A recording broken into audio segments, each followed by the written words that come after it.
ஒன்றிய Tamil film beat நேயர்கள் அனைவருக்கும் வணக்கம். நேற்றிலிருந்து தமிழ் சினிமாவில் ஒரு மிகப்பெரிய பிரச்சனையாக போயிட்டு இருக்கக்கூடிய விஷயம் பராசக்தி. அந்த படத்தினுடைய டைட்டில் நடிகர் திலகம் சிவாஜி கணேசனுடைய நடிப்பில் கிருஷ்ணன் பஞ்சு இயக்கத்தில் கலைஞர் அவர்கள் வசனம் எழுதின திரைப்படம் தான் பராசக்தி திரைப்படம். மிகப்பெரிய வெற்றி அடைஞ்ச ஒரு திரைப்படம், காலத்தால் அழிக்க முடியாத ஒரு மறக்க முடியாத திரைப்படம் அப்படின்னு இப்போ வரை நம்ம கொண்டாடிட்டு இருக்கோம்.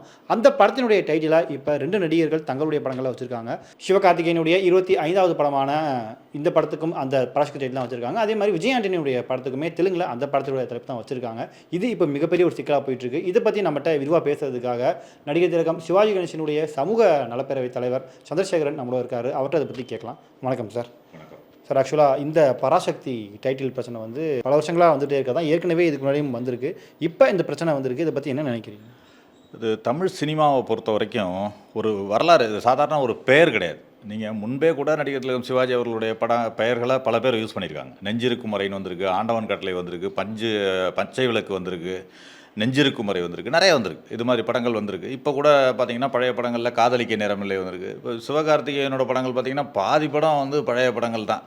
மாவீரன், காக்கி சட்டை, இப்போ வந்து அமரன்லேருந்து எல்லாமே பழைய படங்களுடைய பெயரை திருப்பி வச்சுருக்காங்க. என்னுடைய கேள்வி என்னென்னா, முதல்ல 100 கோடி 200 கோடி 500 கோடின்னு பேசுகிற இவங்க, படத்தை முதலீடுன்னு பேசுகிறவங்க, கதை தான் பழைய பல படங்கள்லேருந்து எடுத்து கதையை திருடி போடுறாங்க. தலைப்புக்குமா உங்களுக்கு பஞ்சம் வந்துருச்சுன்னு எனக்கு ரொம்ப வேதனையாக தான் நான் அதை பதிவு பண்ண விரும்புகிறேன். ரெண்டாவது, இந்த பராசக்தி என்ற பெயர் வந்து ஒரு சாதாரண ஒரு படை தலைப்பு கிடையாது. ஒரு தமிழ் சினிமாவோட அகராதியை மாற்றி அமைச்ச படம். 52க்கு முன் 52க்கு பின் கூட தமிழ் சினிமாவை எழுதலாம். ஏன்னா 1952க்கு முன்னாடி உள்ள படங்கள் எல்லாம் பார்த்திங்கன்னா பாடல்கள் தான் பெரும்பாலும் இருக்கும், டயலாகே இருக்காது. பாடல்களே தான் எல்லாமே வரும், வசனங்களாக வரும். அதே மாதிரி நடிப்புக்கும் பெருசாக ஒரு ஹோப் இருக்காது, உச்சரிப்புகளுக்கு ஹோப் இருக்காது. பாடத் தெரிந்தவர்கள் தான் நடிகர்களாகவும் இருந்தாங்க அந்த காலகட்டங்கள். ஆனால் 52க்கு பிறகு ஒரு சமுதாய ரீதியாக ஒரு புரட்சியை ஏற்படுத்திய படம்னு சொல்லலாம், ஒரு திருப்புமுனையை ஏற்படுத்திய படம்னு சொல்லலாம். இப்போ கூட சமீபத்தில் கூட நாங்கள் அதோடைய பராசக்தியுடைய பொன் விழாவை கொண்டாடினோம், அதற்கு பிறகு வைர விழாவை கொண்டாடினோம். அந்த அளவிற்கு அந்த பராசக்தியுடைய தாக்கம் என்பது தமிழ் சினிமாவில் ஒரு முத்திரை பதித்த படம்னு சொல்லலாம். இன்றைக்கி அதில் ஒரு கருத்தை தெரிவிக்கணும்னா, இன்றைக்கு உள்ள இணையதள வேர்ல்டில் நீங்கள் கூகுள் சர்ச் ஏதோ ஒன்று போனீங்க அப்படின்னு சொன்னீங்கன்னா, பராசக்தி அப்படின்னு போட்டிங்கன்னா, நேற்றைக்கு முன்தினம் வரை பராசக்தி என்று போட்டிங்கன்னா கலைஞருடைய படமும் அந்த வசனங்கள் வரும், சிவாஜி அவர்கள் பேசிய வசனங்கள் வரும், அது பற்றிய செய்திகள் வரும். இன்றைக்கு பராசக்தி என்று ஒரு சர்ச் போட்டிங்கன்னா இன்றைக்கு சிவகார்த்திகேயனுடைய பராசக்தி என்று இது ஒரு வரலாற்றையே ஒரு அழிக்கின்ற முயற்சியாக தான் நான் பார்க்குறேன். இவர்களுக்கு நீங்கள் இந்த படமும் கூட 1965 ஒரு இந்திய எதிர்ப்பு போராட்டம் சம்பந்தமான ஒரு படம் என்று சொல்லப்படுகிறது. அப்படி என்றால் அது இந்திய எதிர்ப்பு போராட்டம் சம்பந்தமாக ஒரு தலைப்பை தேடலாமே இவங்க. அந்த கதைக்குள்ளே உங்களுக்கு ஒரு தலைப்பை தேட முடியலையா? அவ்வளவு உங்களுக்கு மூளைக்கு பஞ்சமாயிடுச்சா? வேணா சொல்லுங்கள், நாங்கள் கூட தலைப்பு சொல்கிறோம். அந்த படத்தை பார்த்துட்டு கதையை சொன்னீங்கன்னா நாங்கள் தலைப்பை சொல்கிறோம். இப்படி கடந்த கால வரலாறுகளை மறைக்கின்ற விதமாக இது மாதிரி படங்களை எடுப்பதை தான் நாங்கள் அப்ஜெக்ட் பண்ணுறோம். அதை கண்டிப்பாக மாற்றி அமைக்கணுன்றது தான் இன்னும் எங்களுடைய வேண்டுகோளாக இருக்குது. இல்லை, திரும்பவும் நீங்கள் இப்போ டைட்டில் வச்ச பிறகு நீங்கள் தயாரிப்பு நிறுவனம் இல்லை படக்குழு பேசுனீங்க டைட்டில் மாற்றுங்க அப்படின்ட்டு? இல்லை, நேற்றைக்கு தான் சொல்லியிருக்காங்க. நாங்கள் கோரிக்கை வச்சோம், நம்பிக்கையோடு இருந்தோம். கண்டிப்பாக ஏதாவது ஒரு மாற்றத்தை செய்வார்கள் அப்படிங்கிற ஒரு நம்பிக்கையோடு இருந்தோம். இது தயாரிப்பாளர் சங்கத்திலலாம் கூட நாங்கள் பேசணும். அவர்கள் வந்து லீகலாக அந்த ஏவிஎம் ப்ரொடக்ஷன் வந்து கொடுத்ததுனால அவர்கள் ஒன்றும் செய்ய முடியாது, பதிவு செஞ்சுட்டாங்க அப்படின்னு சொல்லிட்டாங்க. இது தயாரிப்பு நிறுவனத்திட்ட அணுகிறதுக்கான முயற்சிகளில் ஈடுபட்டிருக்கோம். கண்டிப்பாக இதை மாற்றணுங்கிறது தான் இன்றைக்கு வரைக்கும் எங்களுடைய கோரிக்கை. அப்படி மாற்றவில்லை என்றால் எங்களுடைய போராட்டத்தை தொடர்றதா தான் நாங்கள் இருக்கோம். ஏன்னா இது வந்து வெறும் சாதாரணமாக விட்டுட்டு போகிறதா நாங்கள் இல்லை. இந்த திரைப்பட பெயரை கண்டிப்பாக மாற்ற வேண்டும் என்பதுதான் எங்களுடைய கோரிக்கை. படத்தை தியேட்டரில் திரையிடுற வரைக்கும் நாங்கள் எங்களுடைய போராட்டத்தை தொடருவோம். தியேட்டரில் திரையிட்டால் கூட அங்கும் எங்களுடைய போராட்டத்தை தொடர்றதா தான் நாங்கள் இருக்கோம். இன்னொரு பக்கம் சிவகார்த்திகேயனோட படம் ஒரு பக்கம்னா, இன்னொரு பக்கம் விஜய் ஆண்டனி அவர்களுடைய 25வது படமும், அந்த படத்துக்கு தமிழில் சக்தி திருமகன் டைட்டில் வச்சுருக்காங்க. ஆனால் தெலுங்கு மற்ற மொழிகளை வந்து அதுக்கும் பராசக்தி தான் டைட்டில் வச்சுருக்காங்க. இது தெலுங்கு திரைப்படத்தை வைக்கிறதுல எங்களுக்கு எந்த ஆட்சேபனையும் கிடையாது. நீங்கள் தமிழ் திரையுலகத்தை பொறுத்த வரைக்கும் தான் நம்ம பேச முடியும். அவர் கூட தமிழில் வேறு ஏதோ ஒரு பெயர் வச்சுருக்காரு. அது கூட காரணம் என்னவாக இருக்கும்னா, பராசக்தி என்ற டைட்டில் அவர் கிடைக்காதனால தான் அதை வச்சுருப்பார். ஆக இவர்கள் வந்து இந்த டைட்டிலை ஏவிஎம் ப்ரொடக்ஷன் கொடுப்பதற்கான காரணம் என்னன்னு எனக்கு தெரியல. ஏனென்றால் இதில் எனக்கு ஒரு வேதனையான விஷயத்தை இங்கே பதிவு பண்ண விரும்புகிறேன். இதில் ரெட் ஜெயண்ட் சம்மந்தப்பட்டிருக்கிறது. அது மட்டும் இல்லாமல் முதல்வர் அவர்கள் குடும்பம் சம்பந்தப்பட்ட தயாரிப்பு நிறுவனமாக இருக்கிறது என்று கூட சொல்கிறாங்க. அவர்களே இதை வந்து இப்படி பராசக்தி பெயரை உபயோகப்படுத்துவது இன்னும் எனக்கு வேதனையை அதிகரிக்கிறதா இருக்குது. ஏன்னா இந்த திரைப்படம் வந்து வெறும் சிவாஜி கணேசன் அவர்களுக்கு மட்டும் ஒரு முத்திரை பதித்த படம் இல்லை. கலைஞர் கருணாநிதி அவர்கள் வந்து ஒரு 75 திரைப்படங்களுக்கு வசனம் எழுதியிருக்கார். ஆனால் அவருடைய வசனம் என்று சொன்னாலே முதல் படமாக இந்த படம் தான் வரும். இன்றைக்கும் அவருடைய திரைப்படம் வசனம் என்று சொன்னால் இந்த திரைப்படம் தான் வரும். அவர் இந்த படத்துக்கு முன்பு கூட ஒரு 5-6 படங்களுக்கு வசனம் எழுதியிருக்கிறார், பராசக்திக்கு முன்பு கூட. ஆனால் இந்த திரைப்படம் வந்த பிறகுதான் அவருடைய வசனம் என்று வெளியில் மிகப்பெரிய அளவில் வெற்றி பெற்ற ஒரு படமாக, அவருடைய கதை வசனமும் பேசப்பட்ட படமாக இருந்ததுன்னு சொல்லலாம். அப்படி இருக்கும் பொழுது ஒரு இருபெரும் ஆளுமைகளுடைய ஒரு முத்திரையை, அவர்களுடைய வரலாற்றை அழிப்பதாகத்தான் இந்த பெயர் இருக்கிறதா தான் நாங்கள் நினைக்கிறோம். சார், இப்போ இந்த பிரச்சனை வந்திருக்கு, இதை நம்ம கண்கூட பார்த்துட்டு இருக்கோம், இதுக்கு என்ன மாதிரி சொல்யூஷன் எடுக்கிறாங்க அப்படின்ட்டு. ஆனால் பல வருஷத்துக்கு முன்னாடியே இதே பராசக்தி டைட்டில் வச்சு சில படங்களை வர முயற்சி பண்ணி கடைசியில் பெயர் மாற்றம் நடந்த விஷயமே இருக்குது. அதை பற்றி கொஞ்சம் சொல்ல முடியுமா?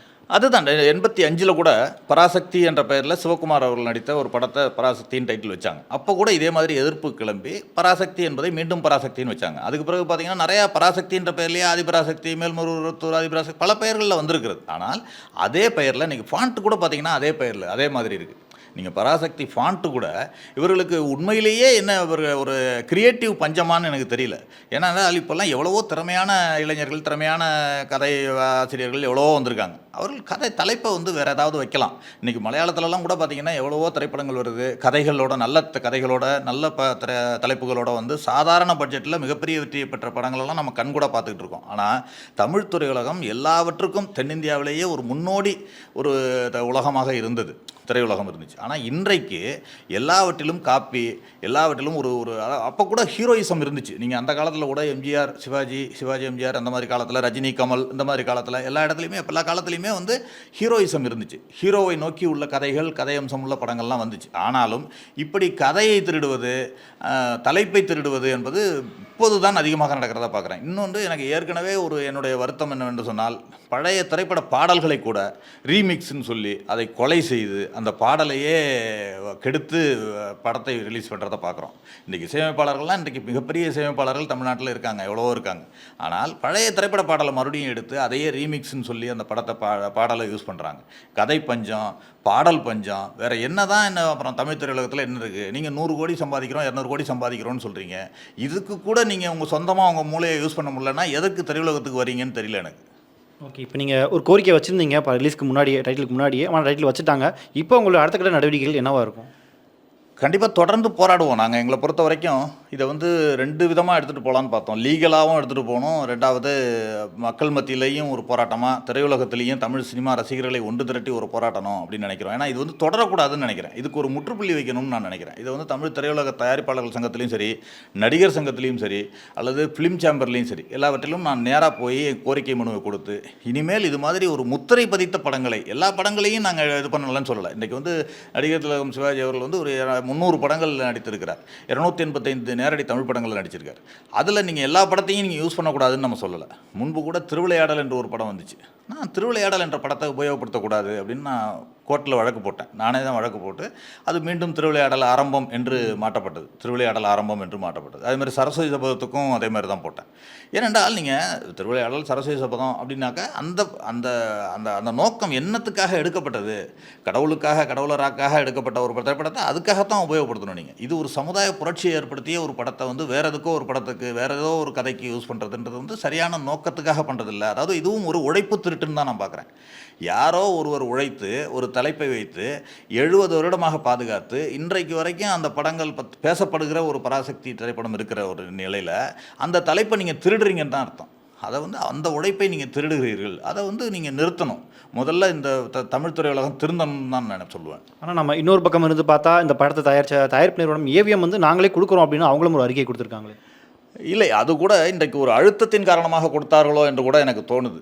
ஏனென்றால் 85 கொடுக்க முடியாது என்று சொன்னவர்கள் வந்து இவ்வளவு காலமாக கொடுக்க முடியாது என்று சொன்னவர்கள், விஜய் ஆண்டனிக்கு அந்த டைட்டிலை தராதவர்கள், தமிழில் டைட்டிலை தராதவர்கள் இவர்களுக்கு தந்திருக்கிறார்கள் என்று சொன்னால் இதில் ஏதோ ஒரு அழுத்தம் இருந்திருக்கிறது.